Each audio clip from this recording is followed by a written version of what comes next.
بسم اللہ الرحمن الرحیم۔ کتاب العقیقہ،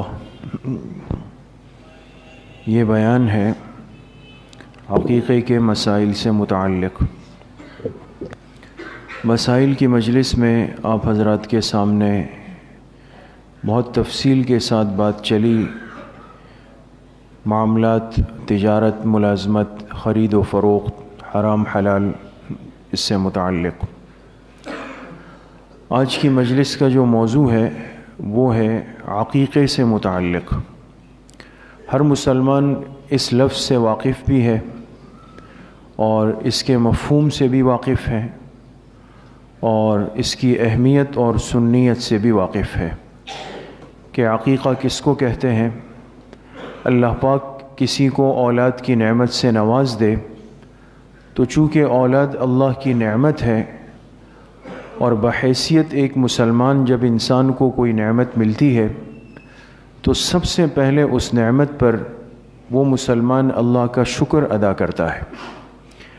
اب نعمت اولاد ملنے کے بعد اس کا شکر ہم کیسے ادا کریں، اس کا طریقہ کیا ہوگا، یہ بات ہمیشہ یاد رکھیں کہ کبھی بھی ایک مسلمان اپنی زندگی میں خوشی یا غمی کا طریقہ خود طے نہیں کر سکتا کہ مجھے اپنی خوشی کے لیے ترتیب کیا بنانی ہے، اس کا طریقہ کیا ہوگا، یا خدا نہ خواستہ اگر کوئی غم، تکلیف، حادثہ ہو جائے تو اس غم کے موقع پر میں کیا کروں گا۔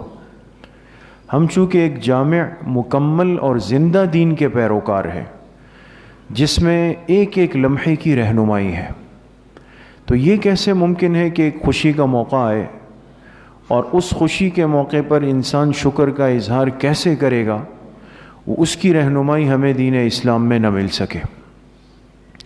تو اس لیے ایک مسلمان کے لیے یہ جاننا بے حد ضروری ہے کہ اگر اس کے ہاں یا اس کے متعلقین کے ہاں اگر کسی بچے یا بچی کی ولادت ہو جائے، بچہ پیدا ہو جائے، تو چونکہ اللہ کی عظیم نعمت ہے، اس ولادت کے موقع پر ایک مسلمان کن احکامات کا مکلف ہے اور پابند ہے۔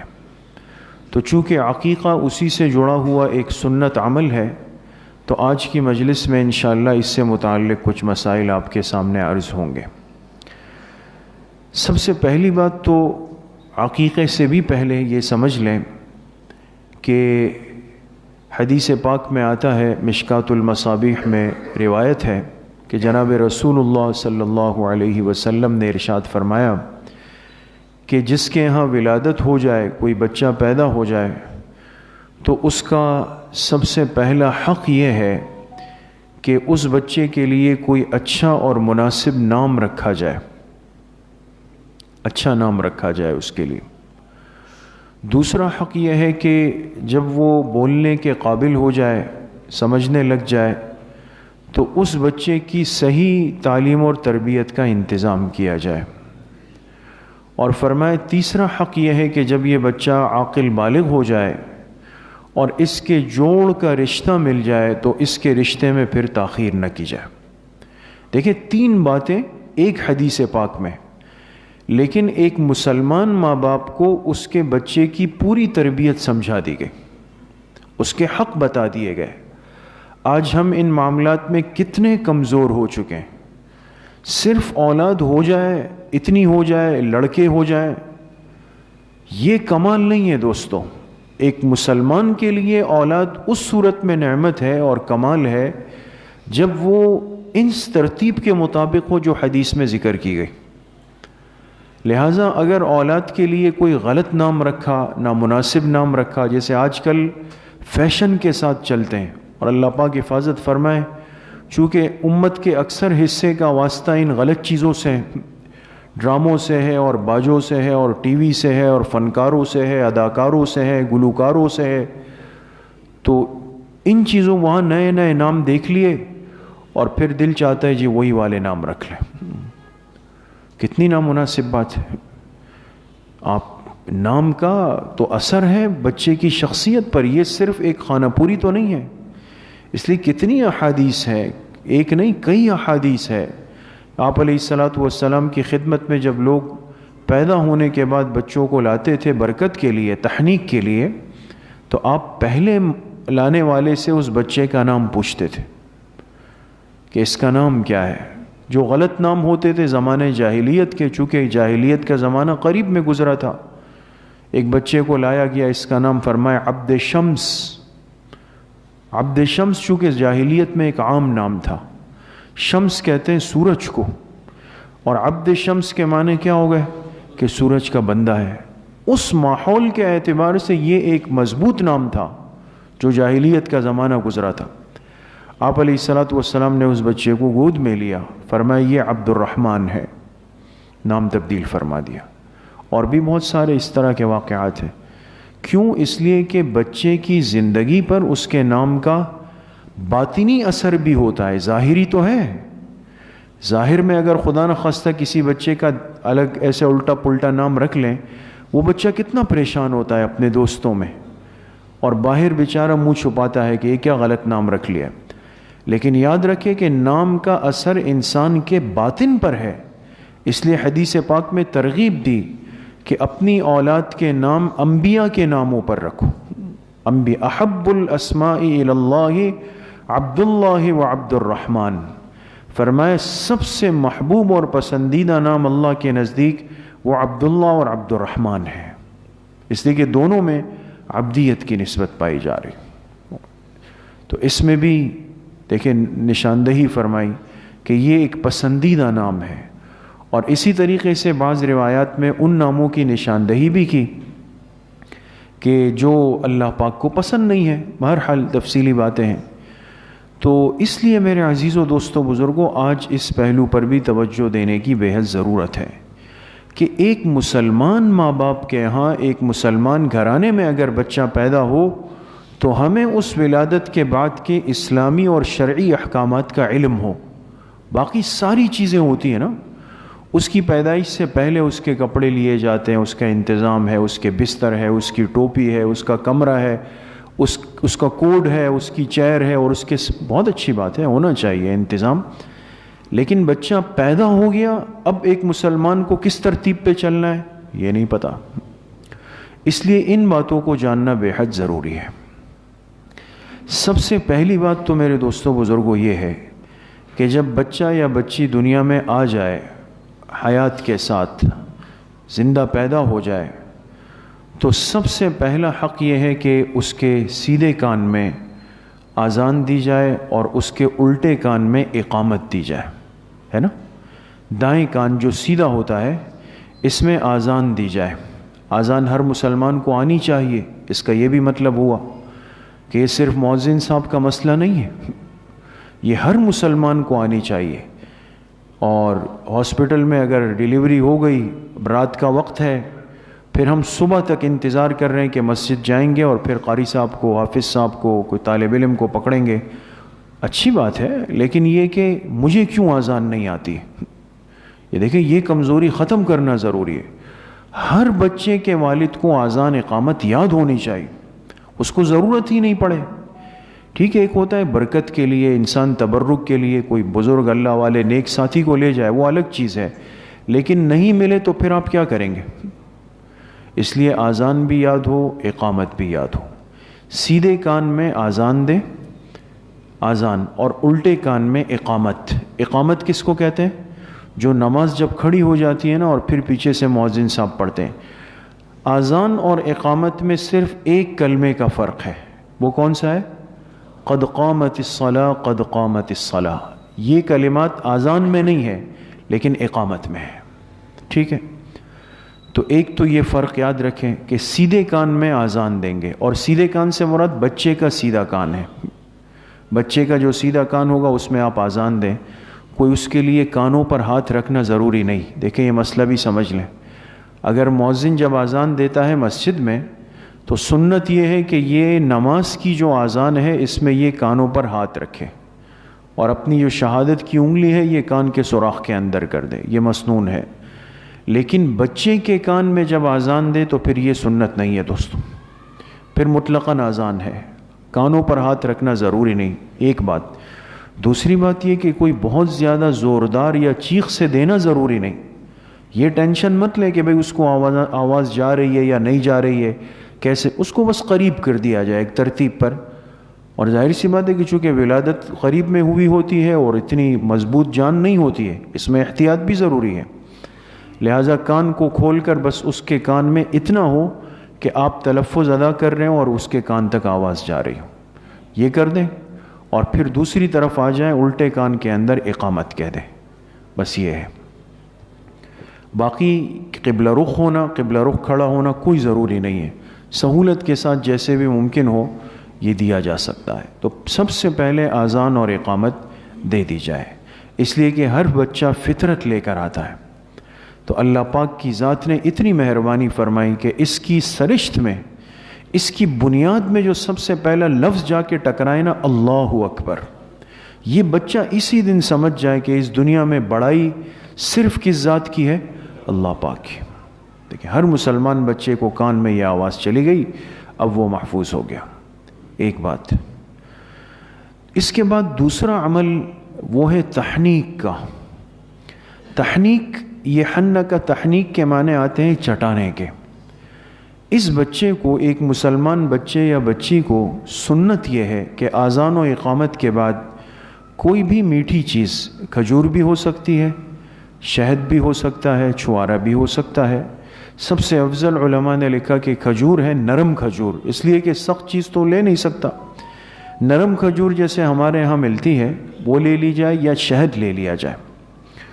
اور اس کے بعد پھر کسی بھی نیک اللہ والے بزرگ سے، کسی متقی سے، کسی صاحب علم سے، بزرگ جن پر آپ کو اعتماد ہو، ایک صورت یہ ہے کہ باقاعدہ وہ بچے کے پاس جائے یا بچہ ان کے پاس لایا جائے اور وہ اسی وقت تحنیک خود اپنے ہاتھ سے کر دے. جیسے اکثر لوگ کرتے ہیں کہ بچے کو لے آئے اور حضرت کو کھجور دے دی تو اس پہ دم کر لیں. دم کیا کر لے؟ حضرت تھانوی رحمۃ اللہ علیہ نے لکھا کہ آسان یہ ہے کہ آخر کی 2 صورتیں سورہ فلق اور سورہ ناس پڑھ کے اول آخر درود شریف اس پہ دم کر دیں. ٹھیک ہے، یہ نظر بد کے لیے بھی ہے، جادو وغیرہ کے لیے بھی. اور پھر اس کھجور کو لے کر وہ دانتوں میں چبا دیں، نرم کر لیں، اس کے جو ریشے ہیں نا وہ نکل آئے.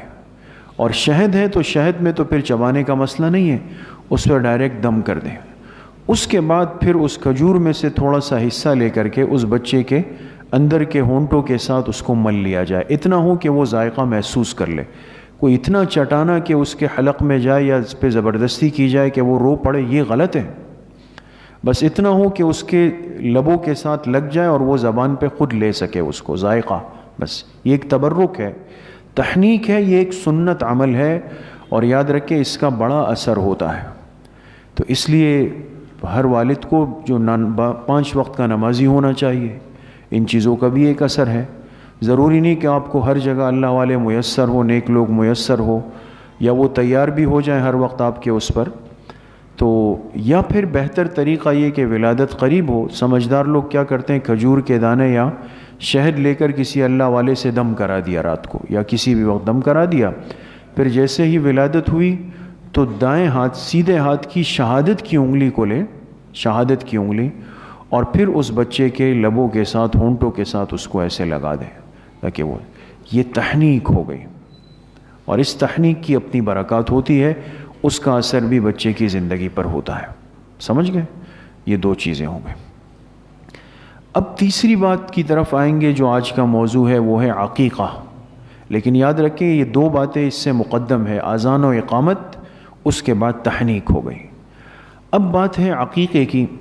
عقیقہ چونکہ ایک سنت عمل ہے اور ہمارا ذہن شاید یہ ہوتا ہے کہ یہ صرف ایک ساتھیوں کا اکرام ہے یا کھانے کا اہتمام ہے بطور شکر کے، جبکہ حقیقت میں حدیث پاک میں آتا ہے کہ جب کسی بچے کی طرف سے اس کا عقیقہ کر دیا جائے، یعنی جانور ذبح کر دیا جائے، تو اس بچے کی طرف آنے والی بہت ساری مصیبتیں اللہ پاک ٹال دیتے. اس عقیقے کی برکت سے، اس جانور کو ذبح کرنے کی برکت سے بہت ساری مصیبتیں، بلائیں، آفتیں وہ ٹل جاتی ہیں. اس لیے مشاہدہ ہے، آپ تجربہ بھی کر لیں. بعض بچے پیدا ہونے کے بعد بیچارے بیمار ہیں، تنگ کرتے ہیں، روتے ہیں، آپ جیسے ہی اس کا حلق اور عقیقہ کروائیں گے آپ کو فرق محسوس ہوگا۔ یہ شیطانی اثرات اس بچے کی طرف متوجہ ہوتے ہیں، حدیث پاک میں آتا ہے شیطان اس بچے کے ساتھ لگ جاتا ہے۔ جب عقیقہ کر دیا جاتا ہے تو یہ ساری مصیبتیں اس بچے کے سر سے اللہ پاک ٹال دیتے ہیں، اس کو دور کر لیتے ہیں۔ تو یہ عقیقے سے متعلق اب بات شروع ہو رہی ہے، کچھ مسائل ہیں۔ اللہ پاک جس کو لڑکا دے دے یا لڑکی دے دے تو بہتر یہ ہے کہ 7ویں دن، جب 7واں دن ہو جائے تو 7ویں دن اس بچے کا نام رکھیں، نام رکھ دیں جیسے ابھی بات ہوئی کہ اس کے لیے انبیاء علیہم السلام یا اللہ کے صفاتی نام، صحابہ اکرام کے مبارک نام، یہ جو بابرکت نام ہے ایسے ناموں کو منتخب کریں اور اس کے لیے علماء سے رجوع کریں، اس کے الفاظ کے معنی پوچھیں۔ ان باتوں کی طرف جانا کہ جی کوئی نیا نام ہونا چاہیے، نیا نام ہے لیکن مبہم ہے، مجہول ہے، یا یہ کہ مغلق ہے یا کسی مناسب فرد کا نہیں ہے، تو اس سے بہت اجتناب ضروری ہے۔ اچھے اچھے نام رکھے جائیں، خاص طور پہ صحابہ اکرام رضوان اللہ علیہم اجمعین کی، چونکہ بہت بڑی تعداد ہے صحابہ کی، اور امت کے پاس صحابہ کا تعارف نہ ہونے کے برابر ہے دوستو۔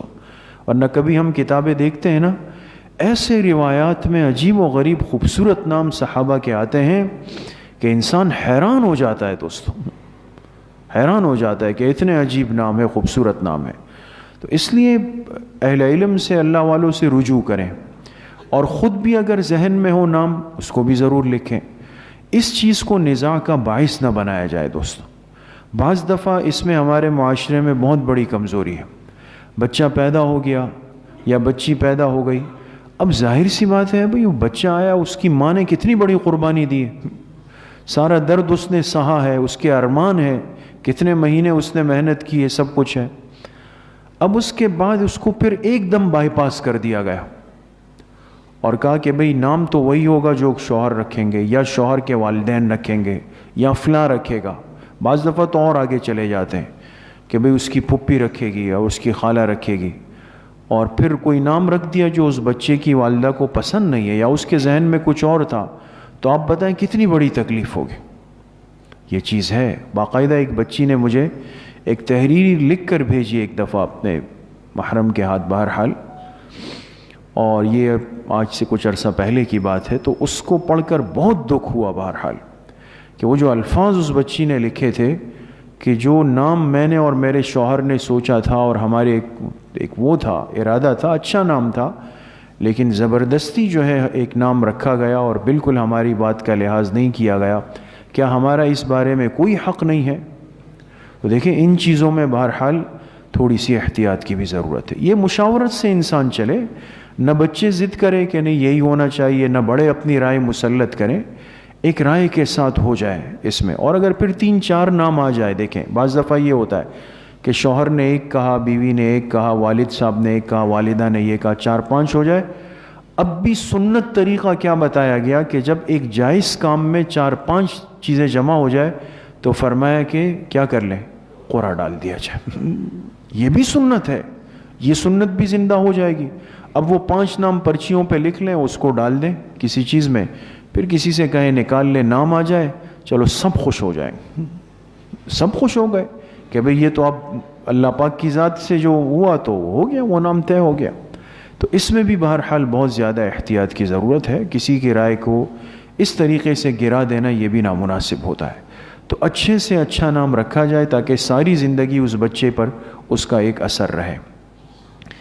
نام رکھنے کے بعد پھر اس کا عقیقہ کرنا اور اس کا حلق کرانا، دیکھیں یہ بات سمجھ لیں کہ اس میں ہمارے ہاں معاشرے میں بعض لوگ بہت زیادہ اپنے آپ کو محصور کر لیتے ہیں، اور آپ حیران ہوں گے بعض لوگ ایسے ہوتے ہیں کہ حلاق کو بلاتے ہیں، جو نائی ہوتا ہے نا، جو حلق کرنے والا، اس کو بلاتے ہیں اور یہاں بکرا بھی لے آتے ہیں، اور یہ 2 عمل بالکل برابر ہوتے ہیں۔ یہاں اس نے اس طرح رکھا سر پہ، وہاں قصائی کو کہا آپ چھری رکھتے ہیں کہ یہ 2 کام بالکل برابر ہوں گے تو کام ہوگا۔ ایسا نہیں ہے کہ یہ 2 بالکل ایک دوسرے سے جڑے ہوئے ہیں، نہیں ہے۔ حلق پہلے کرا دیا، بکرا بعد میں کٹ گیا، کوئی مسئلہ نہیں۔ بکرا پہلے کٹا دیا، حلق بعد میں کر لیا، کوئی مسئلہ نہیں. صرف ترتیب کا لحاظ رکھ لینا بہتر اور افضل ہے کہ 7ویں دن اگر بچہ صحت مند ہے، اچھا ہے، اس طرح برداشت کر سکتا ہے تو 7ویں دن آپ حلق کرا دیں. پہلے مل گیا نہیں تو پہلے کرا دیں. اور اگر 7ویں دن ہی آپ کا ارادہ ہے عقیقہ کرنے کا تو پھر آپ دیکھ لیں کہ اگر لڑکا ہے اور آپ کے پاس وسعت ہے، سہولت ہے، تو 2 بکرے یا 2 بکریاں، اس میں بھی مسئلہ نہیں ہے، چاہے نر ہو چاہے مادہ ہو، 2 بکرے ہوں 2 بکریاں ہو، یا 2 دمبے ہو یا 2 مؤنث دمبے ہو تو وہ بھی چل جائیں گے، یا بڑے جانور میں 2 حصے ہوں وہ بھی چل جائیں گے. یہ یاد رکھیں، جیسے ایک گائے میں کتنے حصے ہوتے ہیں؟ 7. تو 7 میں سے 2 حصے اگر کسی نے کہا، جیسے قربانی کے دنوں میں ہوتا ہے، بہت سارے لوگ کرتے ہیں کہ بھئی 5 قربانی کے ہو گئے، 2 بیٹے کے عقیقے کے، تو بالکل ہو سکتا ہے، ہر وقت ہو سکتا ہے. تو بڑے جانور میں 2 حصے کر لیے تو وہ بھی کافی ہو جائیں گے. اور اگر لڑکی ہے تو 1 بکرا ہو یا 1 بکری ہو یا 1 دمبا ہو یا بڑے جانور میں 1 حصہ ہو تو یہ بھی عقیقے کی طرف سے کافی ہو جائے گا، اس میں بھی کوئی مسئلہ نہیں. سمجھ گئے؟ تو 7ویں دن سب سے زیادہ افضل ہے. اگر 7ویں دن سہولت نہ ہو، پیسے ہاتھ میں نہ ہو، یا بچہ کمزور ہے، والدہ بیمار ہے، کوئی مسئلہ نہیں ہے. 7 دن گزر جائیں، اب مزید 7 دن کا گیپ دیں. یہ اہم مسئلہ سمجھ لیں. پھر 8ویں 9ویں 10ویں کو کرنا بہتر نہیں ہے. مزید 7واں دن یعنی 14ویں دن، نا 14واں دن ہوگا تو 7 کے بعد 7واں دن لے آئیں، 14ویں دن. اس 14ویں دن اگر آپ کو سہولت ہو گئی اس دن عقیقہ کر لیں. 14ویں دن بھی پریشانی تھی یا طبیعت صحیح نہیں تھی، بچہ کمزور ہے یا پیسے نہیں ہیں، مزید 7 دن کا گیپ دے دیں. تو کون سا دن ہوگا؟ 21واں دن ہو گیا. 21واں دن 7 7 7 ہوگا 21 دن. 21 دن کے بعد پھر یہ ترتیب ضروری نہیں ہے. پھر اس کے بعد آپ آزاد ہو جائیں گے. پھر آپ اس کے بعد جب بھی کر لیں، 23ویں دن کریں، 25ویں دن کریں، 1 مہینے بعد کریں، سال کے بعد کریں. شروع کے جو 3 ہفتے ہیں نا دوستوں، اس میں ترتیب کا لحاظ رکھا گیا ہے. 7ویں دن وہ نہ ہو سکے تو 14ویں دن، وہ نہ ہو سکے تو 21ویں دن. سمجھ گئے؟ اور حلق اور جانور کے ذبح کرنے میں کوئی ترتیب کی پابندی نہیں ہے. جو پہلے ہو جائے، جو بعد میں ہو جائے، سب چل جائے گا. اس میں بھی کوئی مسئلہ اور کوئی ٹینشن کی بات نہیں ہے. یہ سب اس کے اندر جو ہے بہرحال وہ کافی ہو جائے گا. باقی کچھ مسائل انشاءاللہ آئندہ مجلس میں. اللہ پاک صحیح عمل کی توفیق نصیب فرمائے. الحمدللہ رب العالمین والصلاة والسلام علی سید الانبیاء والمرسلین.